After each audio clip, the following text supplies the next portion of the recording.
Okay, so this is behind the scenes. Right now, one of the projects I'm about to do a video on and publish it will be soon. And this is a bun holder. Somebody asked me as a request to do this.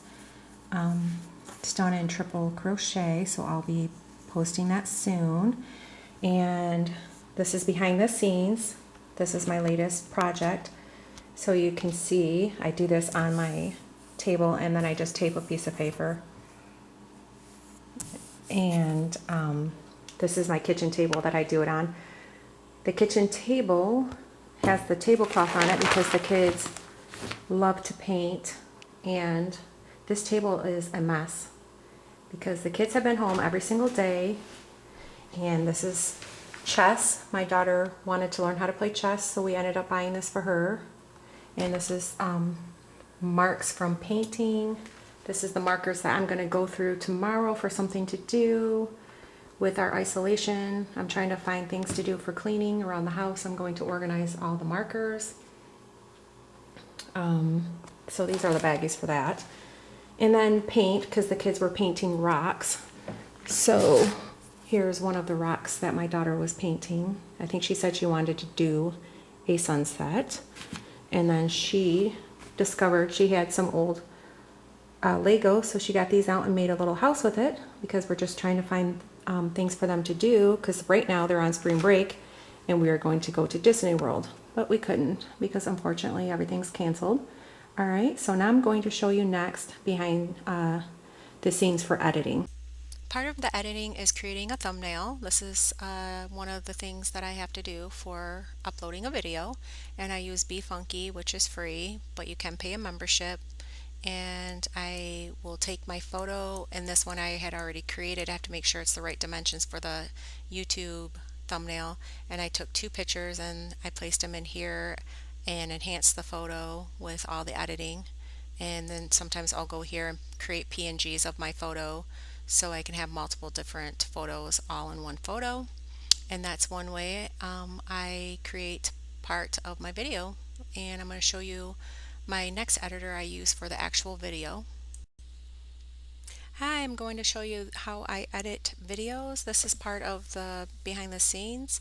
I use Filmora 9, and this video is done in different sections. When I'm working on the video, I'll stop the video, and so I have to put it all together.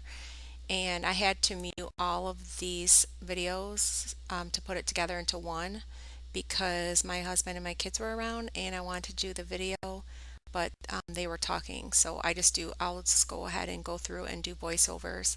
So I just have to click on all of this and edit all of it, and do all of the lighting editing.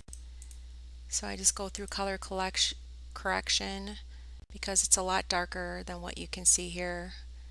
If I take away what I did, you can see how dark it is, and that is when I showed you at the kitchen table. That's my actual lighting, but then I edit the shadow out of it. Let's see. I'm gonna go ahead and click on Chrome.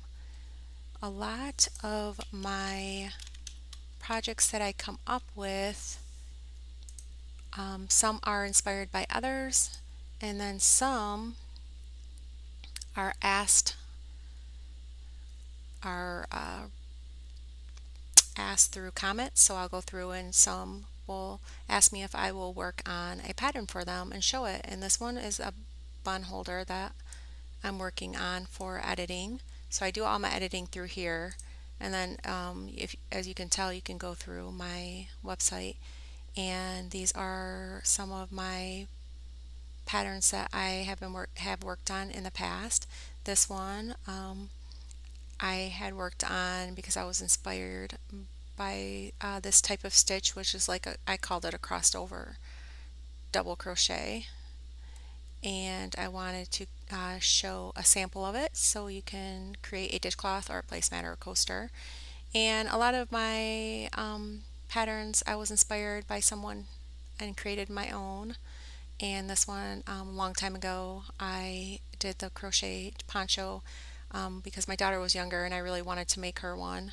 and this Ripple Stitch Afghan was given to me. The pattern was by my aunt. And the Hello Kitty hat was done years ago when it was super popular. And then somebody asked me to do the baby ruffled diaper cover.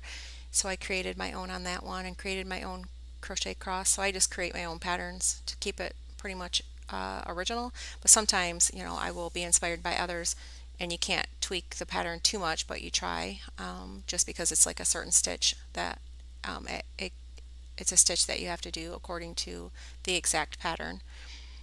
And so that's how I get inspired by my patterns that I do.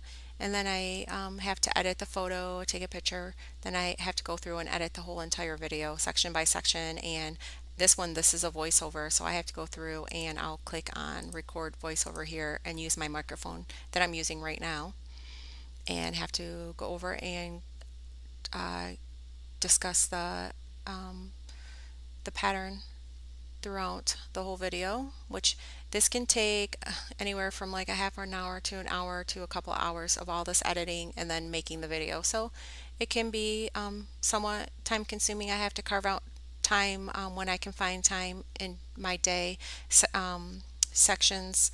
Like I will do my video sometimes when the kids are around and I have to do a voiceover, or I'll do it at night when the kids are asleep. And then I go through my editing, and I definitely have usually do my editing for voiceovers when the kids are asleep because they're too loud. I have the dog barking, the kids talking, then my kid's phone is on. She's watching YouTube, which is copyright. If it picks up on the microphone, then I can't upload the video and all that. So that's why usually I can only do like one video a week or sometimes two videos a week, just depending on how busy I am because it can be time consuming. All right, so this is behind the scenes, and if you have any questions or anything like that on how this is done, let me know. And I thought this would just be a nice video to show you how this all works if you are new to making videos or if you're just curious. Alright, so I just wanted to show you. Thank you for watching, and please subscribe if you haven't already.